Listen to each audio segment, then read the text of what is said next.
Dear students, कैसे हैं आप सभी लोग। स्वागत है आपका अपने यूट्यूब चैनल मनोहारी मैथ्स में। तो यहाँ पर एनसीईआरटी कक्षा 8 गणित के अंतर्गत अभ्यास 12.2 के हम कुछ प्रश्न देखेंगे। पहला प्रश्न दिया है, कुछ संख्याएं दी गई हैं, उनको मानक रूप में लिखना है। तो संख्याओं को दो रूप में प्रदर्शित किया जा सकता है।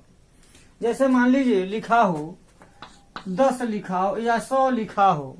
100 को हम 10 की घात 2 कर सकते हैं।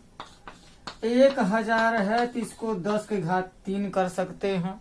मतलब ये है कि 10, 100, 1000 ऐसी संख्याएं हों, इनको 10 पर पावर हम लगा सकते हैं। तो ये संख्या का सामान्य रूप कहलाता है। और घातांक के रूप में लिख देते हैं तो घातांक के रूप में लिखी संख्या को x point y into 10 to power n के रूप में लिखा जाता है।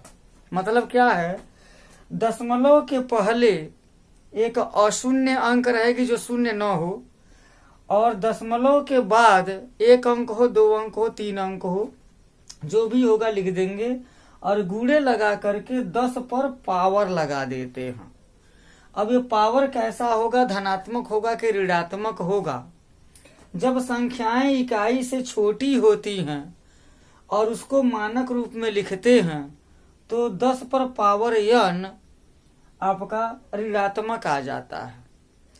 जब संख्याएं इकाई से बड़ी होती हैं और उनको पावर के रूप में लिखा जाता है तो 10 पर घात धनात्मक आ जाता है। अभी कुछ एग्जाम्पल से स्पष्ट हो जाएगा। एग्जाम्पल दूसरा लेने की जरूरत नहीं है, हमको जो प्रश्न में दिया गया है इसी से क्लियर हो जाएगा। तो आइए देखते हैं। सबसे पहले क्या करेंगे, ये लिखा पहला प्रश्न 0.001 2 3 4 5 6 7 8 9 10 11 8 5। ये जो प्रथम अशून्य अंक 8 है, इससे पहले और दशमलव के बीच में 11 शून्य है। 11 शून्य है यहाँ। तो ये संख्या बहुत बड़ी हो जा रही है, इसलिए बड़ी मतलब बहुत छोटी है। मतलब दशमलव और शून्य के बीच में बहुत सारे शून्य हैं। इसको समझने में आपको प्रॉब्लम हो सकती है। छोटा छोटा एग्जाम्पल लेकर के यहाँ समझ लेते हैं। जैसे मान लीजिए कि लिखा हो, पहले बड़ी संख्या लिख लेते हैं। जैसे मान लीजिए कि 316 ऐसे लिखा हो, 3160 ऐसे 0 लिख दिया गया हो। इसको मानक रूप में हमको लिखना, तो सबसे पहले क्या करेंगे, 3.16 तो लिख लेंगे। शून्य वगैरह को छोड़ करके पहले प्रथम अशून्य अंक क्या है, 3 है। 3 लिखने के बाद से तुरंत दशमलव लगा देंगे। उसके बाद से अशून्य अंक अगर है तो लिखेंगे और नहीं है तो गुणे का चिन्ह दे करके 10 पर पावर लगाएंगे। अब वो 10 पर पावर क्या आ गया, यहाँ हो जाएगा दशमलव। देखिए यहाँ पर दशमलव शून्य है, यहाँ दशमलव इसमें नहीं, दशमलव यहाँ पर माना जाएगा। तो क्या हो जाएगा, ये देखेंगे आप, एक स्थान दशमलव 3 और 1 के बीच में लाया गया है। तो ये दशमलव कितने स्थान दाएं से बाएं आया है, 1 2 3 4। फिर देखिएगा 1 2 3 4।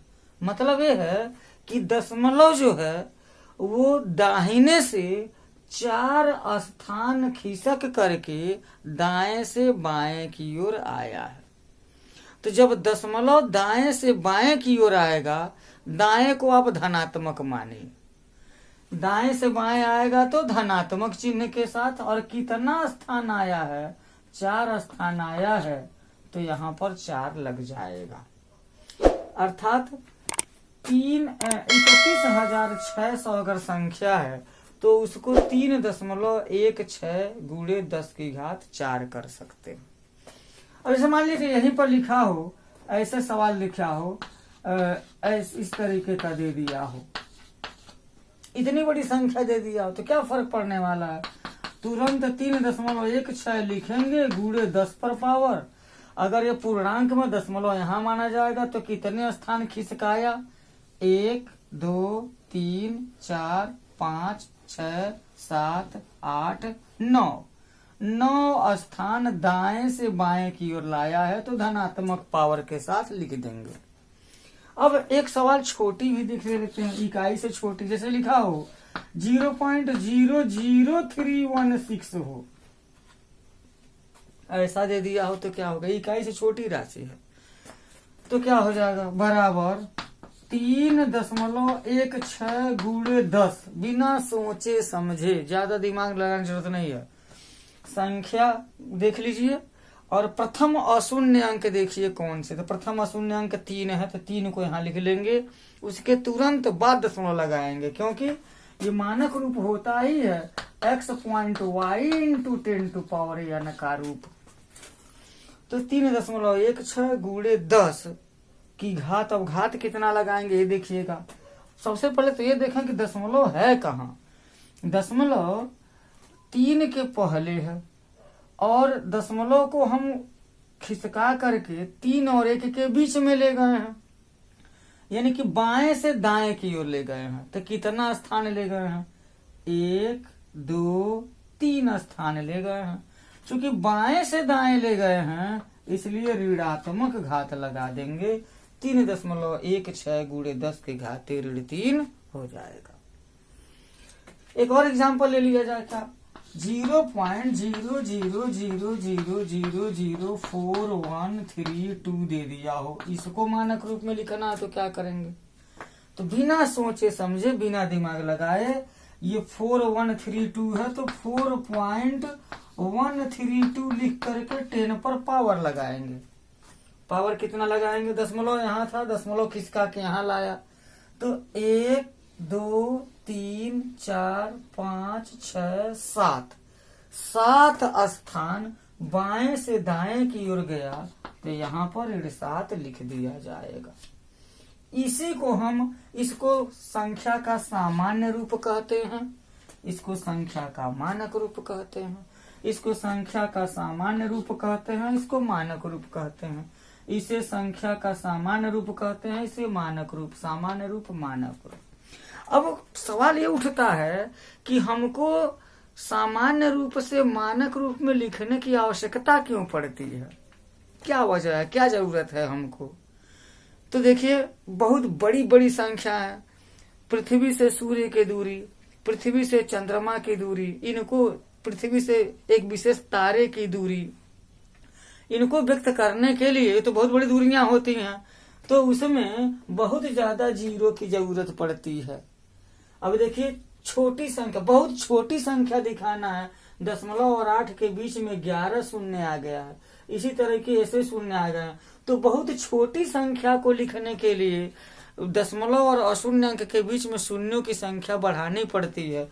तो इतनी लंबी लंबी संख्याएं लिखना और कैलकुलेशन में उनका प्रयोग करना कठिन हो जाएगा, असंभव है वो, इसलिए मानक रूप में लिखने की पद्धति अपनाई गई है।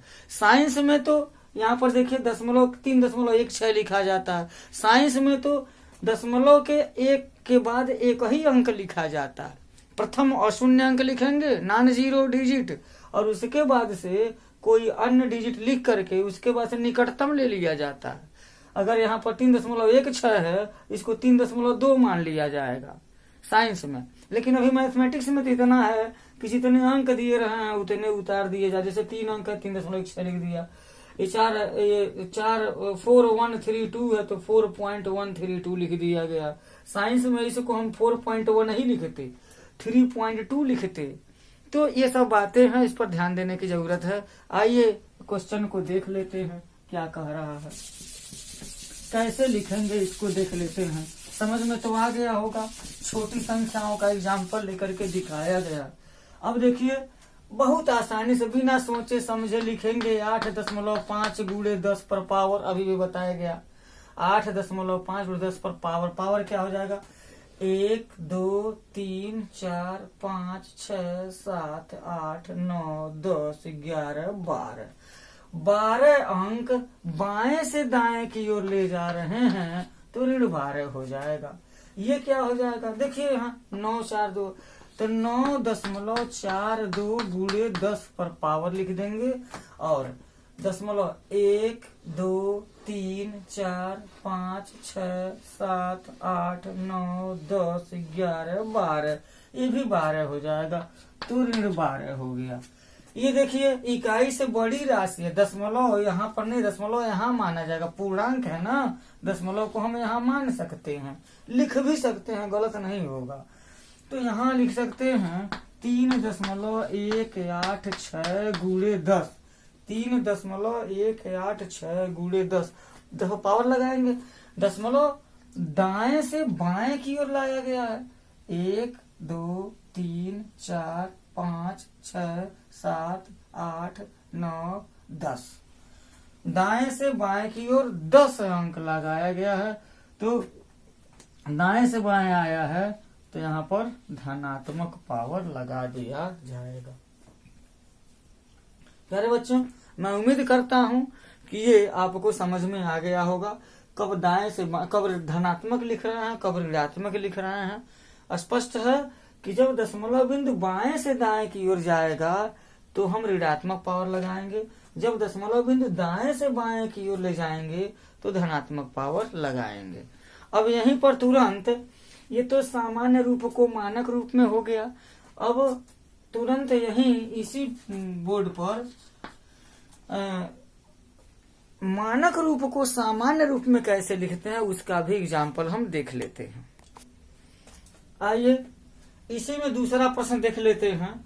इधर ये संख्या क्या हो गई, ये संख्या हमारी सामान्य रूप की है, इसको हमको मानक रूप में लिखना है, मानक रूप में है, सामान्य रूप में लिखना है, तो क्या कर सकते हैं, कैसे लिखेंगे इसे, तो इसको भी हम देख लेते हैं।